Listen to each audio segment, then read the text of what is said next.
So, our next speaker is the wonderful Kailash Sarma, and he's based in Sydney, Australia, and really looking forward to hearing his story. He is the founder of Captivate Your Future and also the Academy of Speakers. He's a TEDx speaker. He is also a current university student and working full time. So, he's a very busy man, and it's wonderful to have him here. Welcome, Kailash. Thank you. Thank you so much.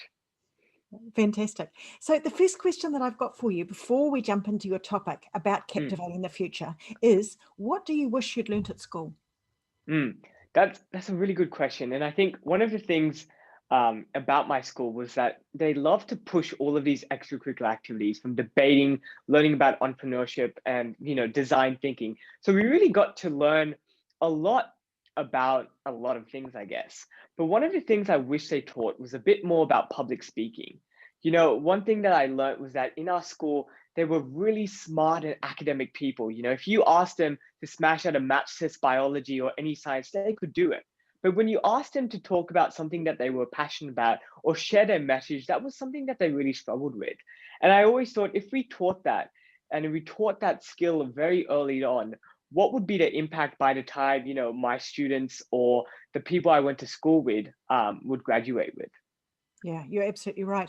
And it's interesting because many English teachers would say, well, we do teach people about speaking, but Mm, it's different from what you're talking about, isn't it? And that's what's led mm, me to create Captivate the Future and yeah. the Academy of Speakers.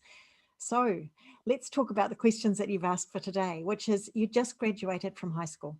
How was your experience at school? So look, I loved my school. So I went to Normhurst Boys High School in the northwest of Sydney, and I really loved the environment. And the school did a lot to make sure that it wasn't just about getting high marks. It was about the holistic education. And like I just said, we cared a lot about extracurricular activities. However, what I did realize was, although I loved school, I struggled with just the education system.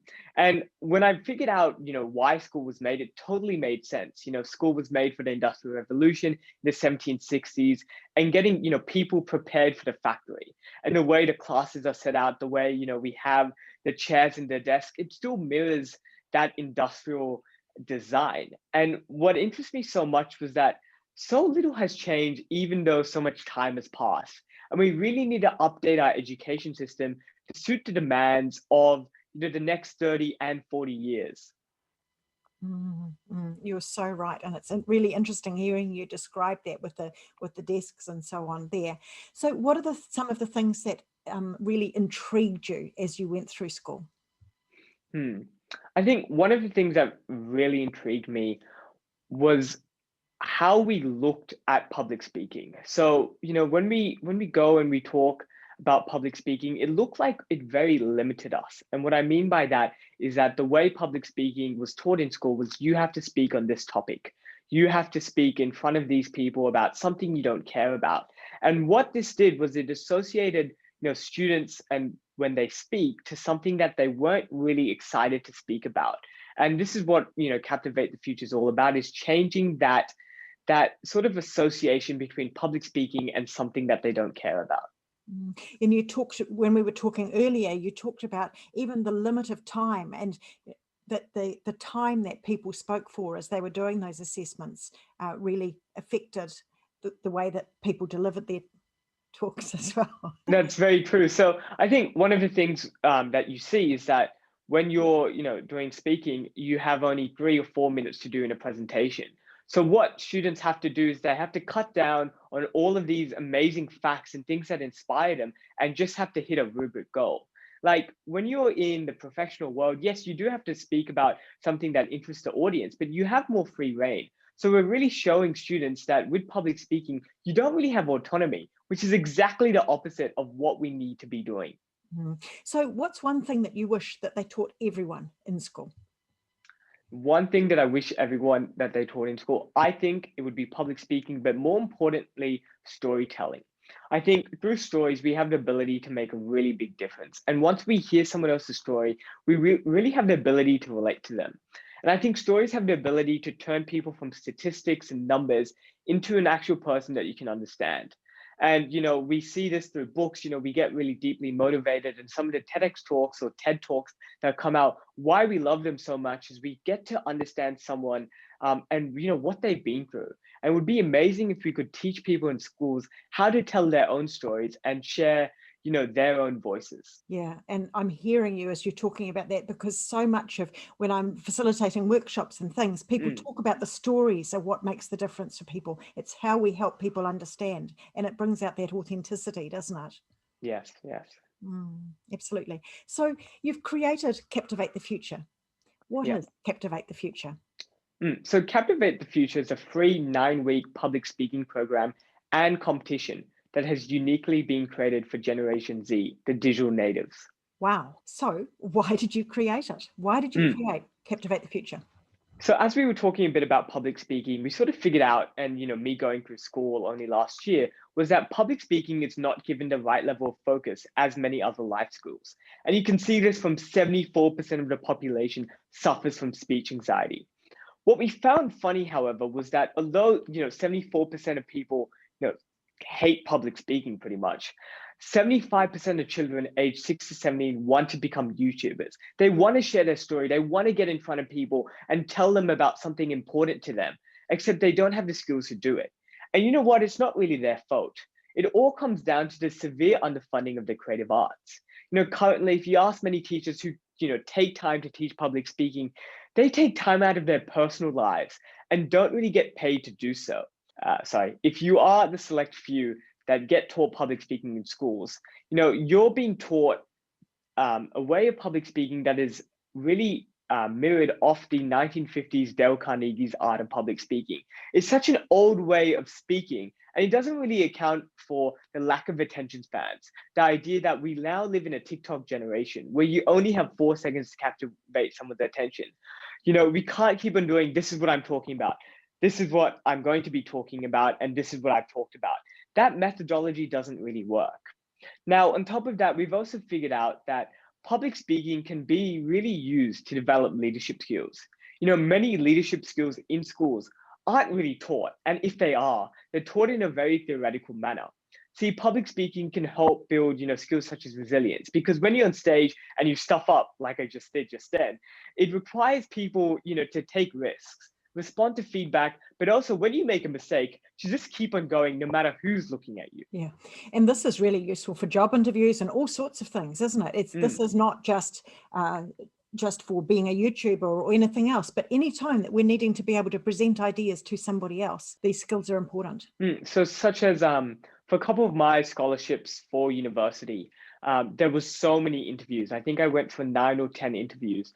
For getting into UBS, I had 4 or 5 rounds of interviews. And I think one of the things that made me stand out was not that I had the best resume or I had the best academic marks, because maybe that wasn't true. It was the ability to share my story and go up to someone and ask them questions and make sure that I turn this public speaking and this interview into more of a conversation between me and the person that I'm interviewing with. Yeah.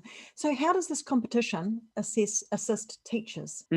So we realize teachers don't have that much time. And in the new COVID world, they're doing more than ever. So we only really need schools' acceptance. We don't really care about their support. And what I mean by that is we give all of the resources to teachers, posters, teachers' workbooks, schools, students' workbooks. We have the Google Classroom set up so that students know how to use the software, and also teachers are familiar. So they don't really need to do anything extra to, really join this competition. On top of that, we also realized that, schools in rural and regional areas don't get the same opportunities as schools in the city. So with this competition being all online, it's for students anywhere and anytime.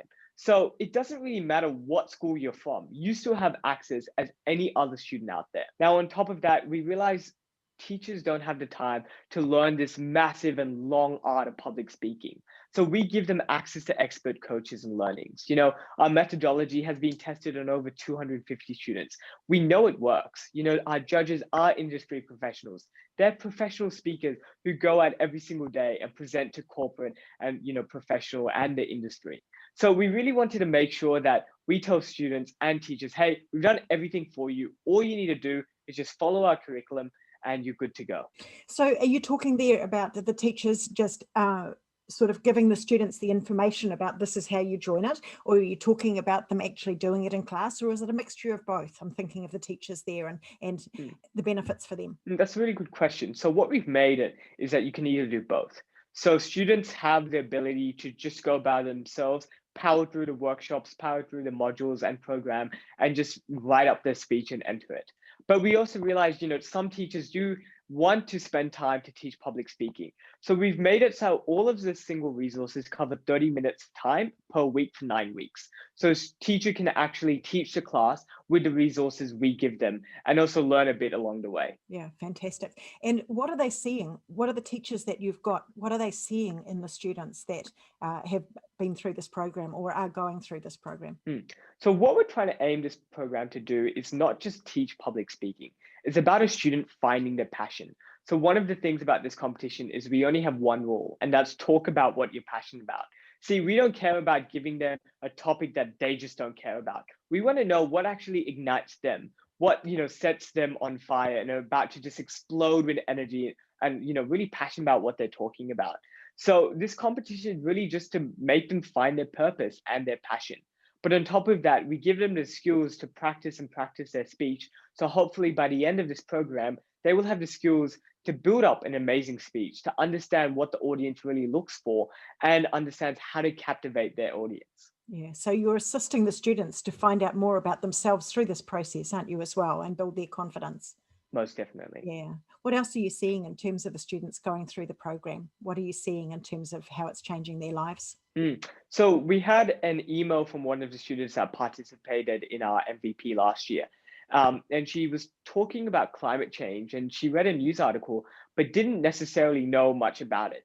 Anyways, I think fast forward a year and now in Sydney, she's running one of the school strikes for climate and really pushing, the government to do their job to look after our environment.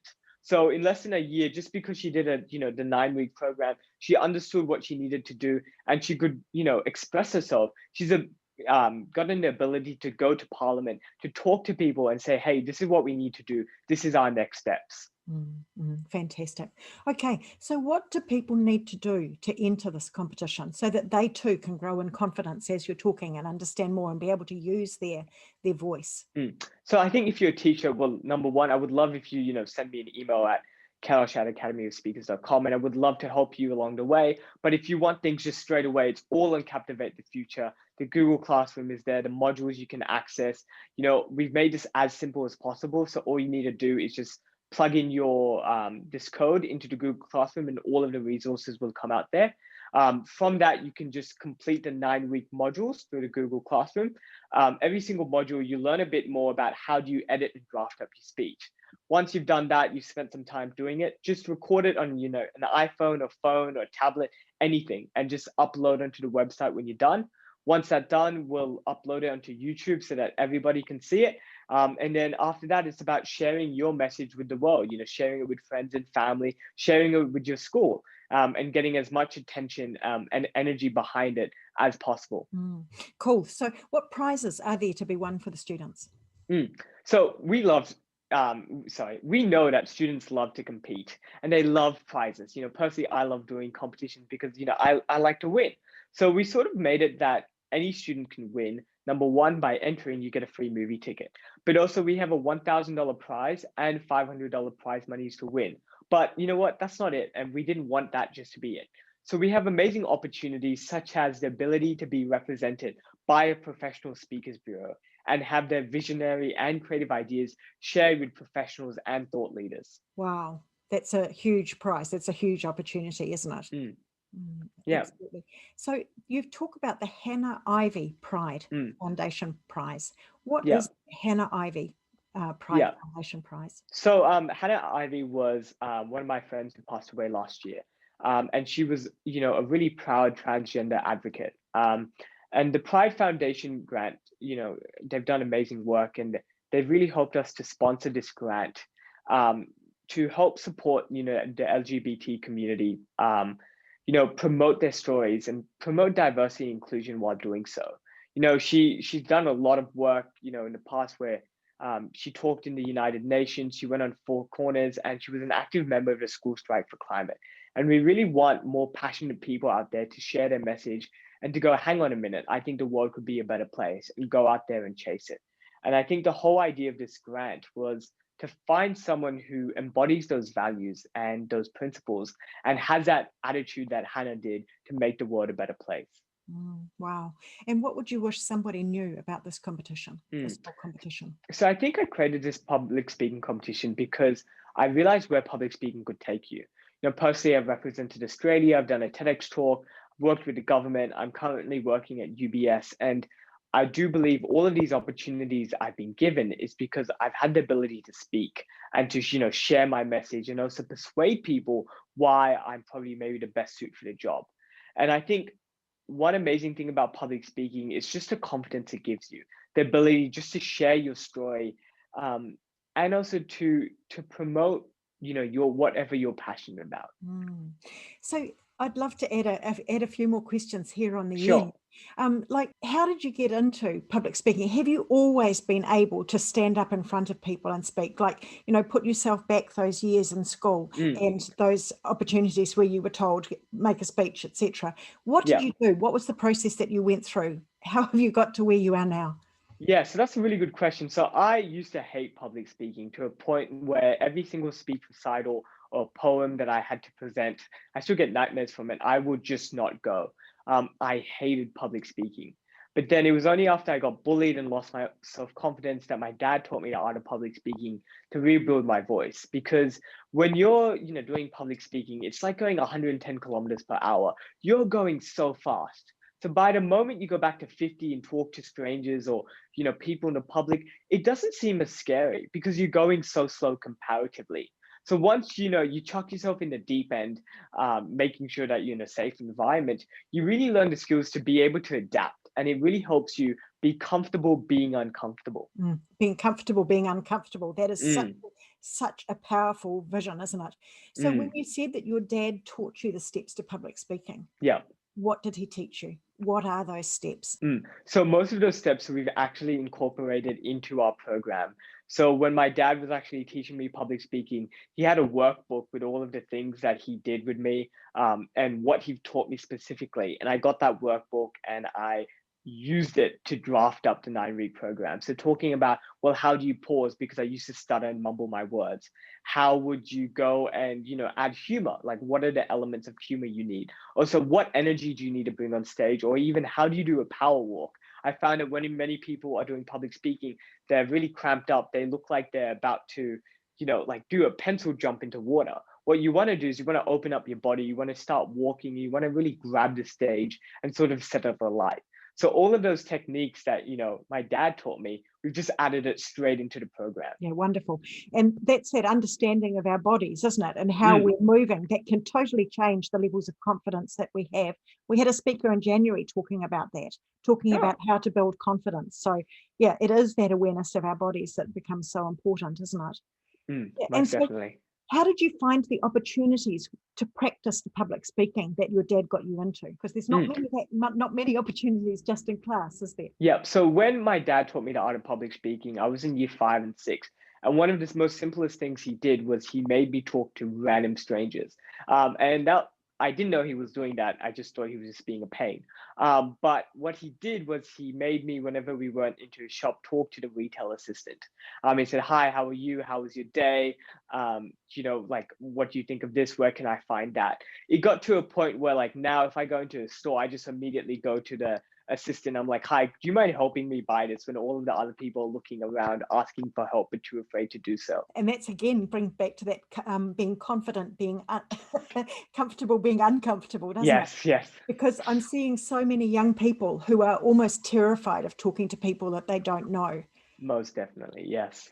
And it's really funny because you see it in networking events. So you go to a networking event and you have all of these high, you know, professional people that are like directors, executive directors. They're taking time out of their day to speak to the youth, but they hang back and they wait for people to come to them. And it's so funny to see how many people are too scared to go up to them and actually start a conversation with them. And the people that do manage to get the job interviews, to get the conversations, the cup of coffees a bit later on. Yeah, absolutely. So, what are some of those questions? Just take that networking example where you're in a room with a whole lot of people. You've talked about your questions that you ask a shop assistant. What do Mm, you do in those networking environments where you're looking at the sea of people? How do you most decide who to definitely. go to and what to say? Normally, I look number one at body language. So if you look at someone and they're closed in again, normally that's a sign that I don't necessarily want to talk to you. If you see someone who's confident, normally they have their shoulders back like this, they have their chest out a bit more, and they're more inviting to you. They're sort of like trying to pull you in. When I go and talk to someone, I realize that their most favorite subject in the world is themselves. So number one, you have to hit with that. You have to say, "Hi, how are you? Thank you so much. That was a wonderful presentation. Could I ask you a quick question on something that you just said over there? I was really interested in that." Or I would go in another avenue. It's like, "Oh, hey, I've heard a lot about you. Could you tell me a bit more about that? Because that was absolutely amazing." So what you want to do, and this is, in how to win friends and influence people, is that this idea that if you want to spark a conversation, the first thing that you got to do is not do too much talking, but let the other person speak. Yeah, and it's how to come up with those questions to enable that, isn't it? And Most definitely. you've identified there showing something that they said that was of interest Mm, to you, yes. and therefore getting them to talk more about that. And this takes practice, doesn't it? Practice Yes, and it confidence. does. And I think the best way to practice is talking to parents or talking to family members about that. And I think when I say it, a lot of people cringe because they're like, "Oh, I don't want to talk to family members about that." But that's sort of the idea of going 110 kilometers per hour. If you can get over the idea that this is uncomfortable with your parents, because it will, because you're acting like they're, this amazing person in a networking event that you want to talk to when you see them as dad or mom.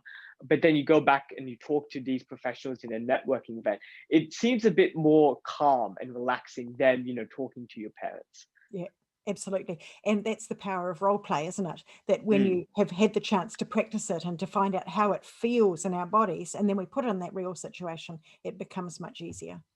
most definitely. Mhm. And how did you become a TEDx speaker?